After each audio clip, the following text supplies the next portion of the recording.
سے گزارش کرتی ہوں کہ آپ آئیں اور سامعین سے کتاب کریں. صحابہ رحمت.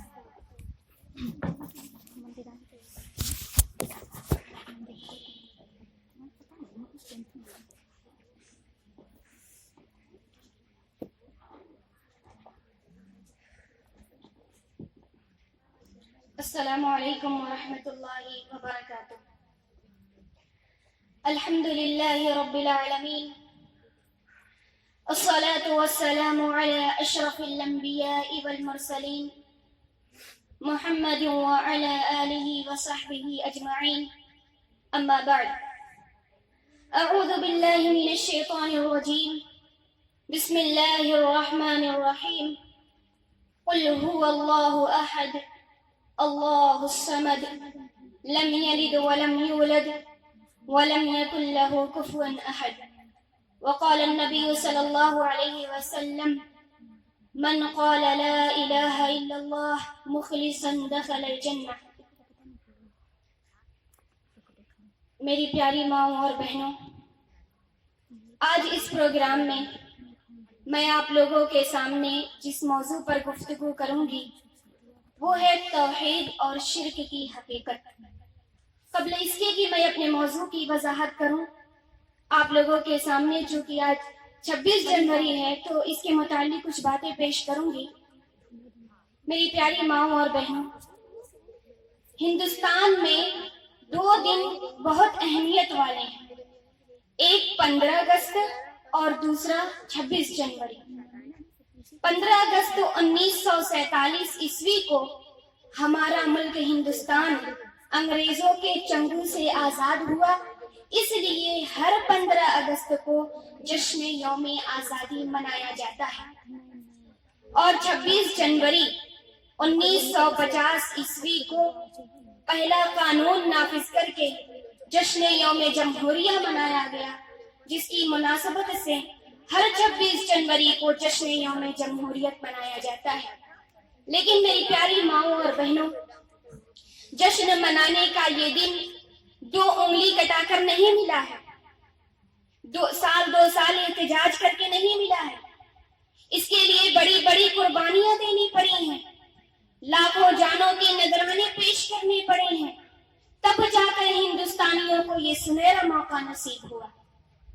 میری پیاری ماؤں اور بہنوں، انگریز 1601 عیسوی میں ہندوستان آئے تھے اور 1947 عیسوی میں ہندوستان ان کے چنگل سے آزاد ہوا.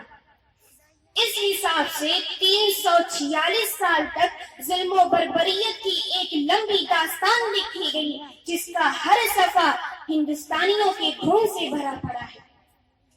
جذبہ آزادی کے لیے جہاں دیگر برادرانی وطن نے حصہ لیا، وہیں مسلمانوں نے بھی بڑھ چڑھ کر حصہ لیا، بلکہ مسلمان پیش تھے. اگر آزادی کی تاریخ سے مسلمانوں کا نام الگ کر دیا جائے تو آزادی کی تاریخ کبھی مکمل نہیں ہوگی. میری پیاری ماؤں اور بہنوں، ہمارا ملک ہندوستان ایک جمہوری ملک ہے جہاں مختلف مذاہب، ذات پات، نسل و رنگ اور رسوم و رواج کو چاہنے والے رہتے ہیں. یہاں پر صدیوں سے گنگا جمنی تہذیب کی فضا رچی بسی ہوئی ہے. بھائی چارگی اور اخوت و محبت یہاں کی خاص پہچان ہے. مگر گزشتہ چند سالوں سے ہمارے ملک کی شاندار اور مثالی جمہوریت بری طرح سے پامال ہو رہی ہے. موجودہ حالات کو دیکھتے ہوئے ہر شخص یہ برملا کہہ سکتا ہے کہ زبان پر آزادی اور جمہوریت کے نغمے تو ضرور ہیں، مگر دل منافقت و دشمنی سے بھرا پڑا ہے. مسلمانوں اور بے سہاروں کے کئی برے خیالات پنپتے جا رہے ہیں، پھر بھی آزادی اور جمہوریت کا جشن خوب منایا جا رہا ہے. مسلمانوں کے خلاف کالے قانون نافذ کیے جا رہے ہیں، مسلمانوں پر ظلم و ستم کیے جا رہے ہیں، مگر یاد رکھیں میری بہنوں، ہمیں ایسی صورت میں تاریکی کا تاریکی سے نہیں بلکہ اچھے طریقے سے مقابلہ کرنا ہوگا. ہمیں اپنی نئی نسلوں کو بیدار کرنا ہوگا، کیونکہ ہمیں مکمل آزادی کا پورا یقین ہے، کیونکہ ہمیں ان اللہ مع الصابرین اور ان مع العسر یسرا پر پختہ ایمان و یقین ہے. نوجوانوں کو چاہیے کہ اپنی دنیا آپ بنائیں، اپنے وقت و صحت سے بھرپور فائدہ اٹھائیں اور ایک علمی اور انسانی انقلاب پیدا کریں۔ اٹھ کہ اب بزم جہاں کا اور ہی انداز ہے، اٹھ کہ اب بزم جہاں کا اور ہی انداز ہے، مشرق و مغرب میں تیرے دور کا آغاز ہے۔ دکھ کے ان تلخ حقائق کے باوجود بھی ہم یوم جمہوریہ کا استقبال کرتے ہیں۔ خدا کرے کہ یہ سال ملک کی امن و سلامتی کا، خوشیوں کا، دلوں سے نفرت کو مٹانے کا سال ہو، آمین۔ اب میں اپنی بات کو زیادہ طول نہ دیتے ہوئے اپنے اصل موضوع کی طرف آتی ہوں۔ میری پیاری ماؤں اور بہنوں، ایمان ایک ایسی چیز ہے جس کی اہمیت و فوائد ہر مومن جانتا ہے۔ انسان کی دنیاوی اور اخروی نجات دو باتوں پر ہی ہوگی، ایک ہے ایمان اور دوسرا نیک اعمال۔ ایمان سے مراد اللہ تعالیٰ کی ذات پر، اس کے رسولوں پر، فرشتوں پر، کتابوں پر، آخرت پر، تقدیر کے اچھے اور برے ہونے پر ایمان لانا ہے۔ نبی کریم صلی اللہ علیہ وسلم کا فرمان ہے، الایمان بضع و سبعون شعبہ، ایمان کی 70 سے زیادہ شاخیں ہیں، ایمان کی 70 سے زیادہ شعبے ہیں۔ فَأَفْضَلُهَا قَوْلُ لَا إِلَهَ إِلَّا اللَّهُ، اس میں سے سب سے افضل شعبہ لا الہ الا اللہ کا اقرار کرنا ہے۔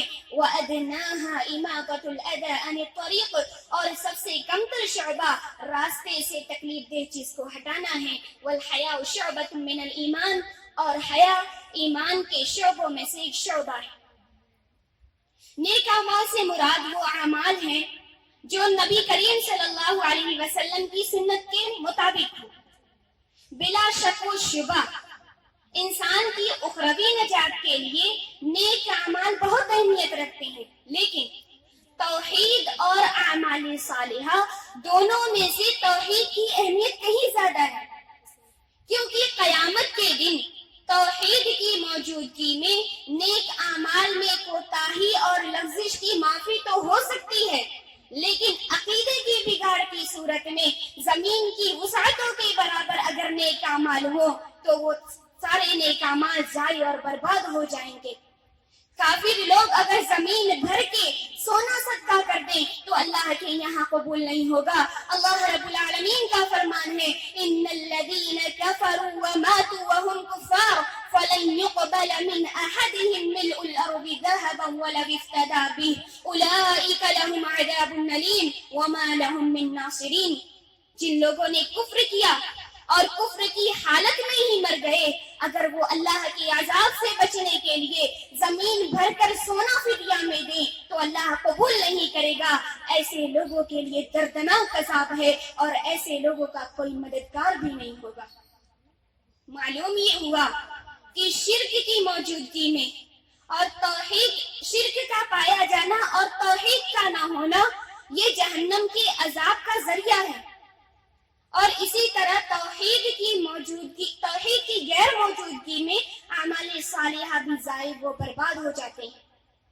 اس کے اپوزٹ کلمہ توحید یعنی لا الہ الا اللہ کا اقرار کرنا دنیاوی و اخروی کامیابی کا سرچشمہ ہے، کیونکہ اسی کلمے کی خاطر اللہ رب العالمین نے مخلوقات کو پیدا کیا، اسی کلمے کی خاطر اللہ نے رسولوں کو بھیجا، اسی کلمے کی خاطر اللہ نے کتابوں کو نازل کیا، اسی کلمے کی بنا پر لوگ دو حصوں میں تقسیم ہو گئے، جس کو ماننے والے خوش نصیب مومن اور انکار کرنے والے بد نصیب کفار ہیں۔ اسی کلمے کی وجہ سے کل قیامت کے دن ترازو نصب کیے جائیں گے اور لوگوں میں نامہ اعمال تقسیم کیے جائیں گے۔ یہی وہ کلمۃ العروۃ الوثقی مضبوط کڑا اور پائیدار سہارا ہے۔ یہ کلمہ جنت کی حصول اور جہنم سے آزادی کا ذریعہ ہے۔ یہ کلمہ دین کی جڑ اور اس کی اصل ہے۔ یہ کلمہ اس گھر کی چابی ہے جہاں خوش بختی کے سوا کچھ نہیں ہوگا۔ یہ کلمہ اتنا عظیم ہے کہ اس کے اور اللہ کے درمیان کوئی پردہ نہیں، بلکہ یہ تمام پردوں کو تجاوز کرتے ہوئے سیدھا اللہ رب العالمین تک پہنچ جاتا ہے۔ ابو ہریرہ رضی اللہ تعالی عنہ بیان کرتے ہیں کہ نبی کریم صلی اللہ علیہ وسلم نے فرمایا، ما قال عبد قط لا إله إلا الله قط مخلصا إلا فتحت له أبواب السماء حتى تفضي إلى العرش مجتنب الكبائر. کہ جب بندہ پورے اخلاص کے ساتھ کبیرہ گناہوں سے بچتے ہوئے لا الہ الا اللہ کا اقرار کرتا ہے تو اس کے لیے آسمان کے تمام دروازے کھول دیے جاتے ہیں یہاں تک کہ وہ عرش تک جا پہنچتا ہے. اسی طرح نبی کریم صلی اللہ علیہ وسلم کا فرمان ہے من قال لا الہ الا اللہ مخلصا دخل الجنہ کہ جس نے اخلاص کے ساتھ لا الہ الا اللہ کہا وہ جنت میں داخل ہوگا. اور مخلص وہ ہوتا ہے جو کلمہ لا الہ الا اللہ کے معنی و مفہوم کو سمجھے, جو کلمہ لا الہ الا اللہ کے معنی و مطلب سے واقف ہو, جو کلمہ لا الہ الا اللہ کے تقاضوں پر عمل کرے, جو کلمہ لا الہ الا اللہ کی طرف دعوت دے, کیونکہ اسی لیے اللہ رب العالمین نے پوری دنیا کو پیدا کیا ہے. معزز سامعین, توحید کے عقیدے اور لا الہ الا اللہ کے اقرار کے بعد یہ جاننا ضروری ہے کہ لا الہ الا اللہ کا معنی و مطلب کیا ہے, کیونکہ اس کے شروط میں سے ایک شرط یہی ہے کہ اس کے معنی و مطلب سے انسان واقف ہو. لہذا لا الہ الا اللہ کے دو رکن ہیں. پہلا رکن ہے لا الہ جس میں اللہ کے سوا تمام باطل معبودوں کا انکار کیا گیا ہے, اور دوسرا ہے الا اللہ جس میں عبادت کو صرف اللہ کے لیے ثابت کیا گیا ہے. لہذا لا الہ الا اللہ کا مطلب ہوا لا موجود بحق الا اللہ کہ حق کے ساتھ اللہ کے سوا کوئی بھی موجود نہیں ہے. میری پیاری ماؤں اور بہنوں, توحید کی 3 قسمیں ہیں. پہلی ہے توحید ربوبیت, یعنی اللہ تعالیٰ کو اس کی ذات میں اکیلا, بے مثال, تنہا اور لا شریک مانا جائے. نہ اس کی بیوی ہے, نہ اولاد, نہ ماں ہے, نہ باپ, نہ اس کی ذات کا کوئی جز ہے, نہ وہ کسی کی ذات کا جز ہے. اللہ رب العالمین نے اپنی وحدانیت کے متعلق پوری سورہ اخلاص نازل فرمائی, قل هو اللہ احد, اے نبی آپ کہہ دیجئے اللہ ایک ہے. اللہ الصمد, اللہ بے نیاز ہے, اللہ کسی کا محتاج نہیں.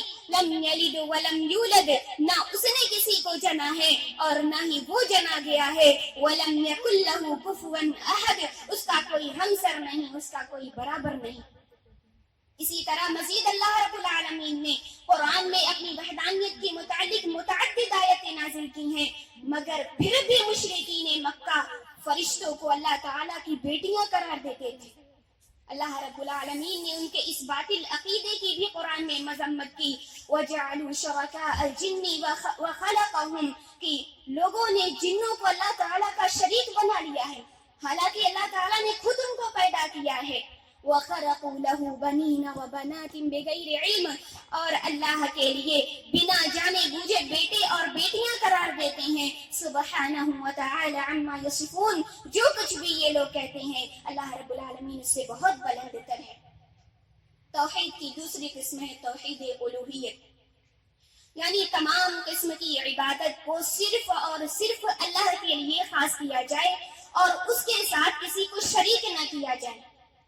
اللہ رب العالمین نے سورہ کہف میں اپنی عبادت کرنے اور شریک نہ ٹھہرانے پر اپنی ملاقات کا سبب بتایا ہے. فرمایا انما الہکم الہ واحد, یقیناً تمہارا معبود ایک ہے. فمن کان یرجو لقاء ربی, بس تم میں سے جو شخص اپنے رب سے ملاقات کرنے کی تمنا رکھتا ہے, تم میں سے جو شخص اپنے رب سے ملاقات کرنے کی خواہش رکھتا ہے, فَلْيَعْمَلْ عَمَلًا صَالِحًا, چاہیے کہ وہ نیک عمل کرے. نیک عمل کرنا رب سے ملاقات کرنے کے لیے کافی نہیں ہے, بلکہ اس کے لیے بنیادی اور اصولی چیز یہ ہے وَلَا يُشْرِكْ بِعِبَادَةِ رَبِّهِ أَحَدًا, اپنے رب کی عبادت میں کسی کو شریک نہ کرے, تبھی صالح اعمال بھی کام آئیں گے. جن و شیاطین بندوں کو اللہ تعالیٰ کی عبادت سے موڑنے کے لیے مختلف ذرائع, مختلف طریقے اپناتے ہیں تاکہ وہ اللہ کے بندوں کو اللہ کی عبادت سے ہٹا کر اپنی عبادت میں لگا دیں. اللہ رب العالمین کا فرمان ہے وَإِنَّ الشَّيَاطِينَ لَيُوحُونَ إِلَىٰ أَوْلِيَائِهِمْ لِيُجَادِلُوكُمْ وَإِنْ أَطَعْتُمُوهُمْ إِنَّكُمْ لَمُشْرِكُونَ, کہ شیاطین اپنے ساتھیوں کے دلوں میں شکوک و شبہات ڈالتے ہیں تاکہ تم ان سے جھگڑا کرو. اگر تم نے ان کی بات مان لی تو یقیناً تم مشرک ہو. اسی طرح اللہ رب العالمین کا فرمان ہے اَرَأَيْتَ مَنِ اتَّخَذَ إِلَٰهَهُ هَوَاهُ، کیا آپ نے اس شخص کی حالت پر غور کیا جس نے اپنی خواہشات کی اتباع کی؟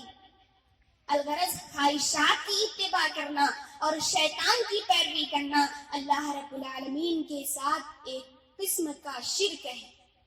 توحید کی تیسری قسم ہے توحید اسماء و صفات.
معزز سامعین، توحید کی تیسری قسم ہے توحید اسماء و صفات.